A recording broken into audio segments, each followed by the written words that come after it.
50 থেকে শুরু মেন গলি আর কি।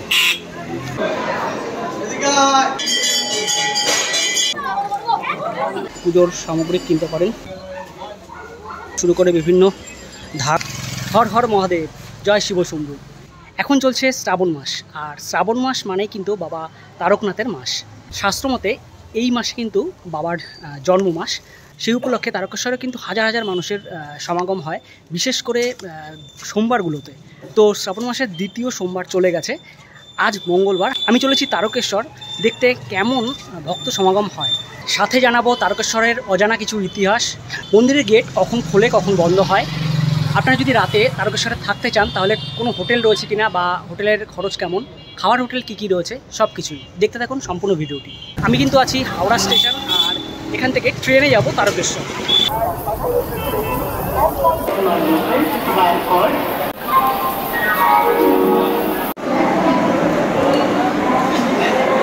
তো তারকেশ্বর লোকাল দিয়ে দিয়েছে 2-এ, তো চলুন ফটাফট উঠে পড়া যাক।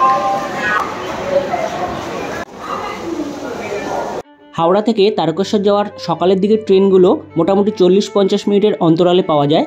ট্রেনগুলো মোটামুটি ফাঁকাই থাকে। আমি ধরেছিলাম 11:36-এর তারকেশ্বর লোকাল। তাছাড়া গোঘাট লোকাল, আরামবাগ লোকাল করেও কিন্তু আপনারা এসে তারকেশ্বর নামতে পারেন। তারকেশ্বর যাওয়ার আরেকটি বিকল্প রুট হলো, আপনারা যদি ব্যারাকপুরের দিক থেকে আসেন তাহলে ফেরিঘাট পার হয়ে চলে আসুন শেওড়াফুলির নিমাই তীর্থ ঘাট। এরপর শেওড়াফুলি থেকে ট্রেন ধরে চলে আসুন তারকেশ্বর। হাওড়া থেকে তারকেশ্বর ট্রেনে সময় লাগে 1.5 ঘন্টার মতো, ভাড়া নেয় 15 টাকা। পৌঁছে গেলাম তারকেশ্বর স্টেশন। 3 নম্বর দিয়েছে গাড়ি, এখান থেকে কিন্তু যেতে হবে 1 নম্বর স্টেশনে। তো ওভার ব্রিজ দিয়ে ওপাশে চলে যাব। আর একটা কথা, স্টেশনে আসলে কিন্তু দেখবেন এখানে কিন্তু সবসময়ের জন্যই মানে পান্ডারা দাঁড়িয়ে থাকে, আপনাকে একদম ধরে নিয়ে চলে যাবে পুজো দেওয়ার জন্য। তো একটু সতর্ক থাকবেন আপনারা, এখান থেকে পান্ডা না ধরে একদম ডিরেক্ট মন্দিরে গিয়ে তারপরে পুজো দেওয়ার চেষ্টা করবেন। 3 নম্বর স্টেশনে ওভারব্রিজ রয়েছে, এখান থেকে চলে যেতে হবে 1 নম্বর প্ল্যাটফর্মে। আর আপনারা যদি ওভারব্রিজ না টপকাতে চান তাহলে এখানে কিন্তু এসকেলেটার রয়েছে, আপনারা এসকেলেটার কিন্তু ব্যবহার করতে পারেন। এই হচ্ছে তারকেশ্বর স্টেশন। আমি এখান থেকে বেরোলাম, আর সামনেই কিন্তু অটো পেয়ে যাবেন মন্দিরে যাওয়ার জন্য। 10 টাকা করে নিচ্ছে। আমি কিন্তু টোটোতে যাব না, আমি হেঁটে চলে যাব। একদম সামনের দিয়ে যে রাস্তাটা গেছে এই রাস্তাটা ধরে আমি কিন্তু এগিয়ে যাব মন্দিরের দিকে। একদম স্টেশন থেকেই কিন্তু এনারা এখানে রয়েছে। না ভিডিও করবো আপনার। তো কিছুটা এগিয়ে আসার পর দেখবেন ডান দিকে একটা রাস্তা ঢুকে গেছে, এখান থেকেও চলে যেতে পারেন বাজারের ভেতর থেকে মন্দিরে, বা এই দিকটা থেকেও যাওয়া যায়। আমি ডান দিক দিয়ে যাব। দুদিকে খাবার দোকান রয়েছে। বাজারের ভেতরটা দিয়ে যদি আসেন তাহলে দেখবেন একদম ওই ডান দিক দিয়ে ঘুরলেই এখানে তারকেশ্বর উচ্চ বিদ্যালয় স্কুল পড়বে। এর বাঁ দিক দিয়ে চলে যেতে হবে। সামনে কিন্তু চলে এসেছি রাজবাড়ির গেট। চলে এলাম তারকেশ্বর রাজবাড়ির গেট। এই গেট দিয়ে আমাদের ঢুকে যেতে হবে। অ্যাকচুয়ালি এখান থেকে এই রাস্তাটা দিয়েও আসতে পারেন, আপনারা এই রাস্তা দিয়েও আসতে পারেন। আমি কিন্তু সোজা এলাম, একদমই সোজা এইখান থেকে আসলাম। আপনারা কিন্তু এদিক থেকে চাইলেও আসতে পারেন। তো এবার ঢুকে যাব তোরণ দিয়ে ভেতরে। এই যে রাজবাড়ির গেট রয়েছে, তোরণ রয়েছে, এই তোরণেরও কিন্তু একটি ইতিহাস রয়েছে। এখানকার যে রাজবাড়ি ছিল এবং রাজবাড়িতে কিন্তু হাতিশালা ছিল, সেই হাতি কিন্তু এই গেট দিয়ে গলে যেত, মানে যাওয়া আসা করতো। তার থেকে কিন্তু এই গেটের নাম হাতিগলা গেট। বেশ কিছু দোকান খোলা রয়েছে, আর এই দোকানগুলো বন্ধ আছে যেহেতু এখন শ্রাবণ মাস, শ্রাবণী মেলা চলছে। এই দোকানগুলো কিন্তু বিকেলের পর থেকে খুলে যাবে। আর এইগুলো কিন্তু পার্মানেন্ট দোকান, এগুলো টেম্পোরারি দোকান, যেহেতু মেলা চলছে সেই উপলক্ষে। বাদিকের এই সমস্ত দোকান কিন্তু আপনারা বিভিন্ন জিনিস বাড়ির জন্য নিয়ে যেতে পারেন।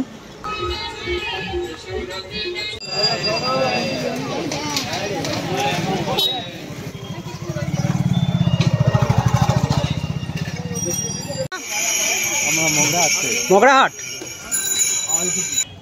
এটি হলো তারকেশ্বর রাজবাড়ি।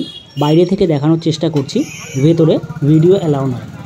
রাজবাড়িতেও ভোগ প্রসাদ গ্রহণের কুপন পাওয়া যায়। এখানে কিন্তু 1টা থেকে ভোগ প্রসাদের ব্যবস্থা হয়, কিন্তু আপনারা 11টার মধ্যে এসে কিন্তু কুপন সংগ্রহ করতে হয়। কুপন হচ্ছে 50 টাকা করে নেয়, নিরামিষ খাবার কিন্তু এখানে খাওয়া।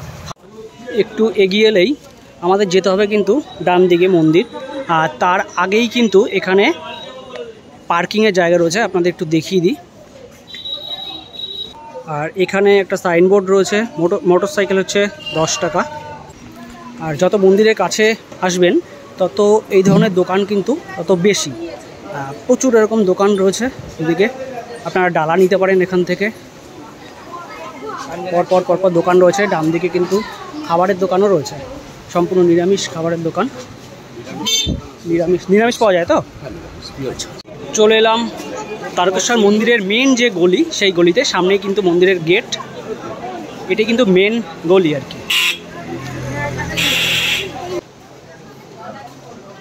আর এখানে কিন্তু দেখুন প্যারা সন্দেশ পাওয়া যায়, আপনারা এখান থেকে প্রসাদ নিতে পারেন। একদম মন্দিরের সামনে শিবালয়, এখান থেকেও কিন্তু আপনারা পুজোর সামগ্রী কিনতে পারেন। আপনাদের কত থেকে শুরু দাদা ডালা? কত থেকে শুরু আপনাদের ডালা? 21 টাকা থেকে শুরু। তো আপনারা কিন্তু একদম মন্দিরের গেটের আগে ডান দিকে এই শিবালয়, এই দোকান থেকেও নিতে পারেন, একদম সামনে পেয়ে যাবেন। একদম ভোলে বাবার এখানে বিগ্রহ রয়েছে। আর এখান থেকে কিন্তু আপনাদের মন্দিরে প্রবেশ করতে হবে, মেন মন্দিরে। আর বেলপাতা বা এইসব দিয়ে আর জল ফল ওগুলো আমরা আলাদা নিতে হবে। জল নিলে কত? জলের ঘট 20 টাকা থেকে শুরু। জলের ঘট 20 টাকা থেকে শুরু। এই দোকান থেকে, এই দাদার কাছ থেকে আমি কিন্তু এই ডালা নিলাম। এটি কিন্তু 51 টাকা, মানে 50 টাকা আর কি। যাই হোক, এখানে কিন্তু প্যারা আছে। আর আপনারা কিন্তু এখান থেকে মিনিমাম 21 টাকা দিয়েও কিন্তু আপনারা ডালা কিনতে পারেন। বিভিন্ন দামের কিন্তু এখানে ডালা রয়েছে। আর এখানে জুতো রেখে হাত ধোয়ার জায়গা রয়েছে, হাত ধুয়ে আপনারা কিন্তু পুজো দিতে পারবেন বাবার কাছে। তো এই দোকানে যিনি আছেন তার কাছে শুনলাম এই মন্দিরের সামনের যে রাস্তাটা, এই রাস্তাটা কিন্তু সোমবার হলে প্রায় দুপুরে 1-1:30 পর্যন্ত পুরো ব্লক হয়ে যায়, একদম বন্ধ হয়ে যায়, যেহেতু ভক্তরা আসে জল ঢালতে। তো এখন আজকে যেহেতু মঙ্গলবার, আজকে কিন্তু বেশ ভালো। মঙ্গল থেকে শনিবারের মধ্যে আসলে কিন্তু আপনারা এই শ্রাবণ মাসেও বেশ ভালোভাবে পুজো দিতে পারবেন। তো বাবার কাছে যেহেতু এসেছি, প্রথমে পুজোটা দিয়ে নিই বাবার কাছে, তারপরে বাদবাকিটা আপনাদের দেখাচ্ছি।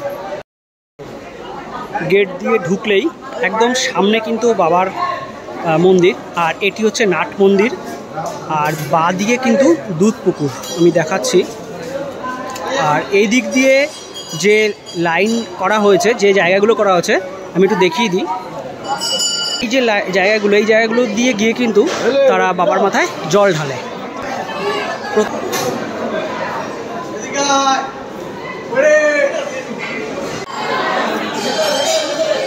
তো চলুন আমরা এগিয়ে যাই মন্দিরের দিকে। ও তো এর বেশি আর ভিডিও করতে পারলাম না, মন্দিরের ভেতরে যেহেতু ভিডিও করা অ্যালাউ নয়। তো এই নাট মন্দিরটা যে রয়েছে, সামনে একটা নাট মন্দির রয়েছে, এই নাট মন্দির পর্যন্ত কিন্তু ভিডিও করলাম। আপনাদের বাবার দর্শন সেভাবে করাতে পারবো না, পুজোটা আগে দিয়ে আসি। তো পুজো হয়ে গেল, পুজো দিয়ে বেরোলাম। এবার ধূপকাঠি জ্বালিয়ে দেবো।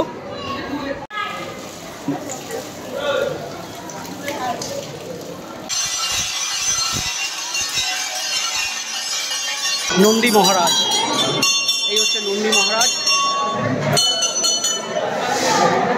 এখানে ঘন্টা রয়েছে।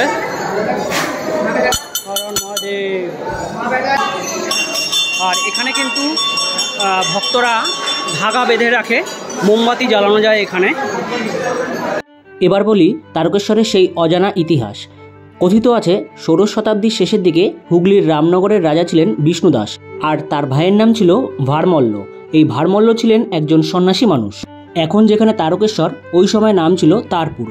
এই ভারমল্ল একদিন তারপুরের জঙ্গলে মধু ও ফলমূল সংগ্রহ করতে গিয়ে এক আশ্চর্য ঘটনা দেখেন। তিনি দেখেন এক কালো শিলার উপর গাভীরা এসে দাঁড়াতেই দুধ নিঃসৃত হয়ে পড়ছে।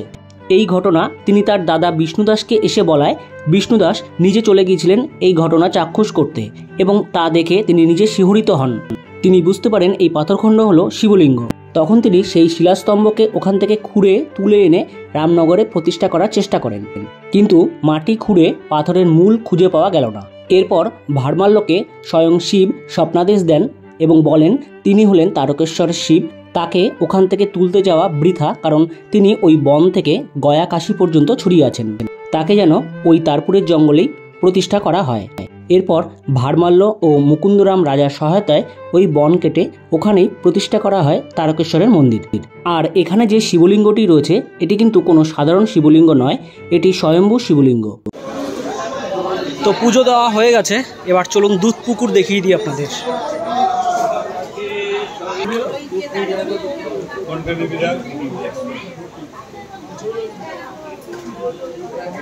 এই হচ্ছে তারকেশ্বরের দুধ পুকুর। প্রচুর ভক্তরা কিন্তু এখন স্নান করছে, আর স্নান করে এনারা পুজো দিতে যাবেন। তো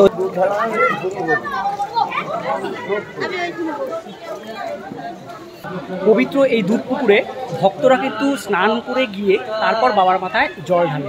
এই দুধ পুকুরে স্নান করে বাবার কাছে পুজো দিলে কথিত আছে জটিল থেকে জটিলতর রোগ কিন্তু সেরে যায়। সবাই কিন্তু শেওড়াফুলি থেকে যে বাঁকে করে জল নিয়ে আসা হয় বাবার কাছে সবাই পারে না। তো যারা পারছেন না তারা কিন্তু এখান থেকেই, এই যে দোকানগুলো রয়েছে দুধ পুকুরের পাশে, এখান থেকে জল নিয়ে কিন্তু বাবার কাছে বাবার মাথায় জল ঢালতে পারে। আর এই দুধ পুকুরের পাশেই কিন্তু এরকম ছোট ছোট দোকান পাবেন। এখান থেকে কিন্তু আপনারা যদি জল না নিয়ে আসেন, এখান থেকে কিন্তু জল পাওয়া যায়, ঘটে করে জল নিয়ে আপনারা কিন্তু বাবার কাছে পুজো দিতে পারবেন। এখানে কিন্তু আপনারা জল পেয়ে যাবেন। এই কত করে এগুলো জল দাদা? ছোট ছোটগুলো কত করে?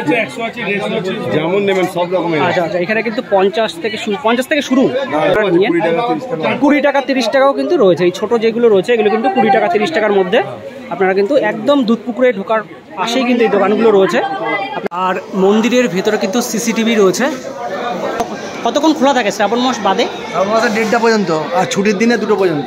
2টো পর্যন্ত, এটা সারা বছরের জন্য? হ্যাঁ, মানে 1:30 পর্যন্ত খোলা থাকে মন্দির। হ্যাঁ। আর তারপরে বিকেলে আবার কখন? বিকালে 6:30টায় করলে সন্ধ্যা আরতি, জল ঢালা হয় না তখন। জল ঢালা হয় না, জল ঢালাটাই 1:30 পর্যন্তই শ্রাবণ মাসে হয়। আর অন্যান্য বছরে অন্য মাসে নয়, ওটা অন্যান্য। ও, সব অন্যান্য মাসে। আর এই শ্রাবণ মাসে? শ্রাবণ মাসে চোঙা থাকে, সব সময় ওটা দেওয়া যায়। চোঙাটা সরিয়ে দেওয়া হয় দুটো। আচ্ছা, আর সকালে মন্দির খোলে কখন?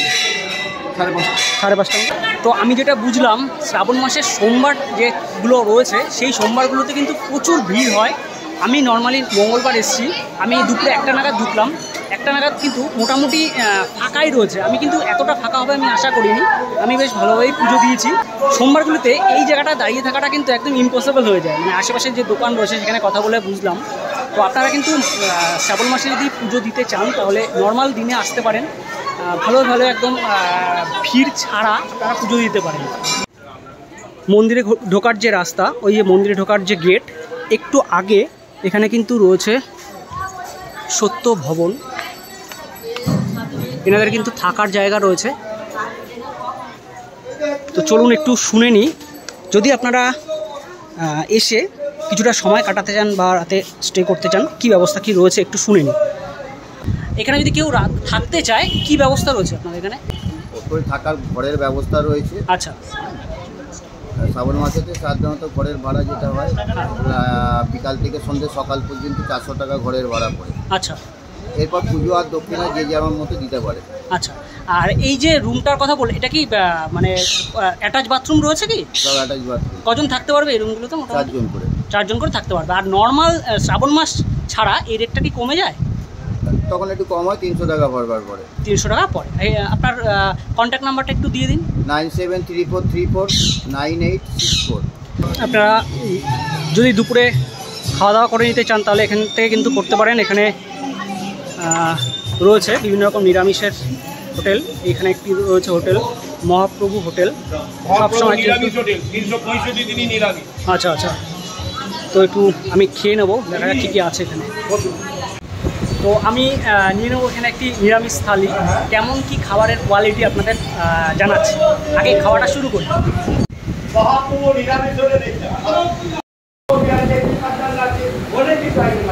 আমি কি কি নিয়েছি একটু দেখিয়ে দিই। এটাতে যে থালি থাকে, সাদা ভাত দিয়েছে, আলু পোস্ত, লঙ্কা, এখানে দিয়েছে আচার, আলু ভাজি, পাঁপড় ভাজি, ডাল, পনিরের দোকান। আর এই ডালটা কিন্তু মুগ ডাল। এই যে থালিটা নিয়েছি এটা কিন্তু 80 টাকার থালি। এনাদের দুরকম থালি আছে, 80 টাকা একটা, 100 টাকা একটা। আমি 80 টাকার থালিটা নিয়েছি।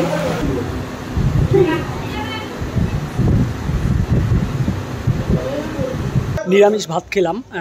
আলু পোস্তটা বাদে ওভারঅল মোটামুটি ঠিকঠাকই আছে, খুব ভালো না খুব খারাপও না। শ্রাবণ মাসে আমি যেটা বুঝলাম, আমি যেহেতু মঙ্গলবার এসেছি, এখন কিন্তু এই যে রাস্তাটা একদম ফাঁকা দেখছেন, এটাই কিন্তু শনিবার বিকেল থেকে মারাত্মক ভিড় শুরু হয়। শনি রবি সোম এই 3 দিন কিন্তু শ্রাবণ মাসে খুব ভিড় হয়। এখন কিন্তু বেশ ফাঁকা রয়েছে।